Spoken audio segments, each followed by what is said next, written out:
but I will say that my photo with the title is the best one ever. I don't think anybody's got a physique like me. I don't think anybody really stands up to that standard of taking that photo like Austin Theory. But we could continue.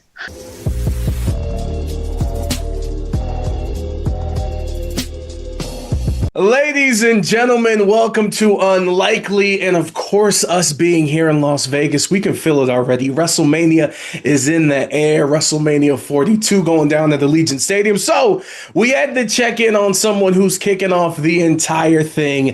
WrestleMania on ESPN and ESPN2. And night one, The Vision and IShowSpeed will be taking on the Usos and LA Knight. So we have to check in with a friend of the show officially, because it's his second time on it. Austin Theory is here. Austin, how you doing, player? I guess I'm doing all right. You're doing okay, bro. You're doing okay for yourself. And look, we live in this era of unreal, right? So I'm going to ask you first and foremost, and please be as honest as you can be. Has to be. Was it you in the mask the entire time? During which phase of this? Yeah, right. He's like, which part of the latest mass escapades that you were on before you revealed yourself and joined the Vision? So Survivor Series and all that stuff. Was it you the entire time? Yes, every time it was me. It wasn't all these other guys you think it was. It was Montez Ford. Yo, they were doing goddamn zooming in. It was great.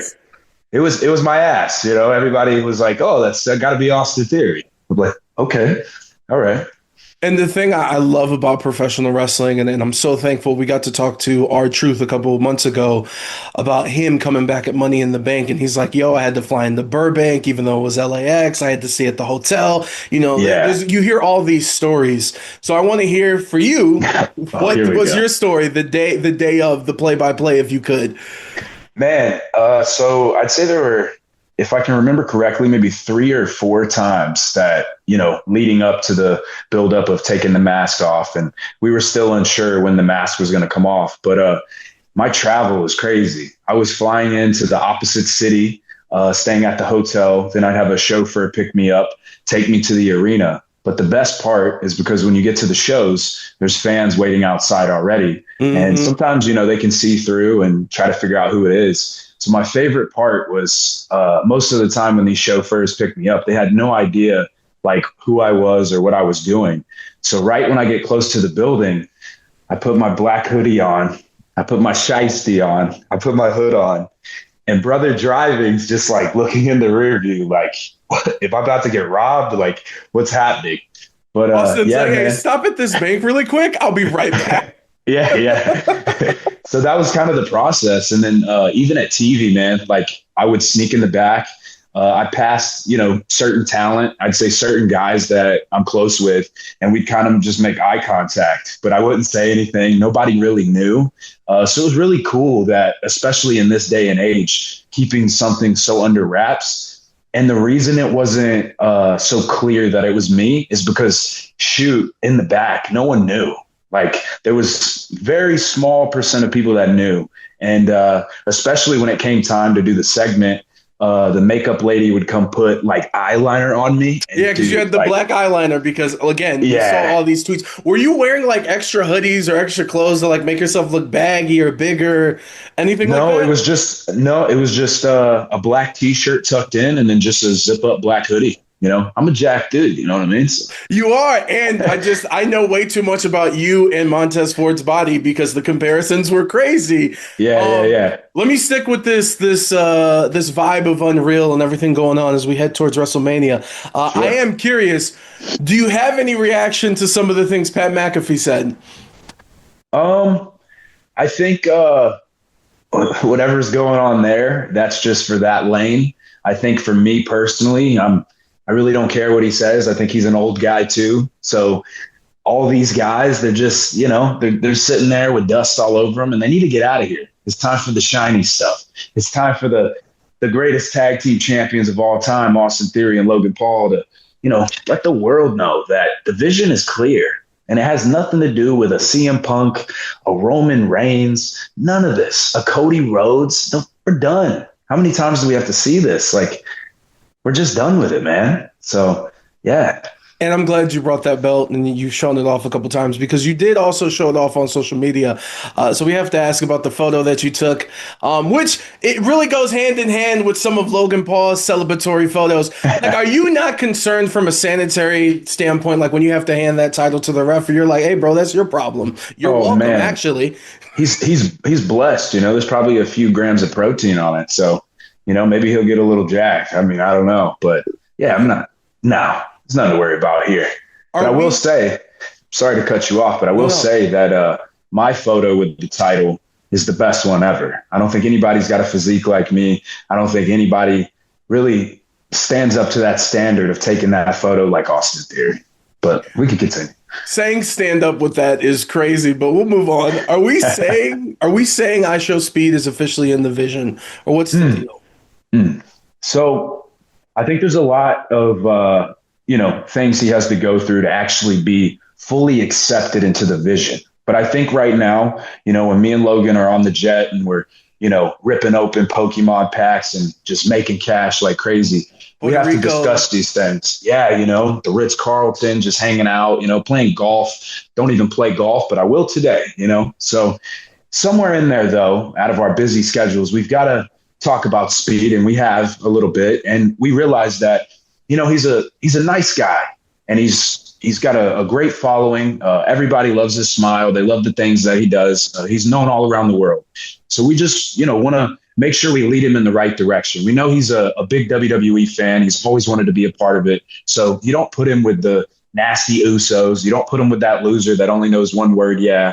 You put him with the greatest tag team champions, and that's Austin Theory and Logan Paul. So Speed's in great hands. As you can see every week how excited he is to be with us. And if you feel like he's not, he's lying to you because he's pumped. In that interview we did this past week when he came out for my match, he was saying he was going to leave because honestly, he's just so I don't think he can take on that big of a reward. But he's like, you know what? All right, I'll go with you guys. I was just going to leave because, it's a lot, man. Like, you're putting me in such a big spot. Do I even deserve it? And it's like, Speed, just walk with the greats, just walk with the greats. Roll with us and you're going to be all right. That's it, man. As one of the more athletic members of the WWE roster, are you surprised at his athleticism? Like, even the way he jumped over LA Knight was kind of insane. He's very impressive. Dude's jumping over cars. I don't know if you've seen that video, but LA Knight, that's just an easy jump for him. Like, he'll probably, I don't know if you remember the stage from WrestleMania in Los Angeles, but it was a big drop off on that. But I think if we put Speed at the bottom of that ramp, he could jump to the top. There's no one like that kid, I'm telling you. And to know he's only 21, that's insane.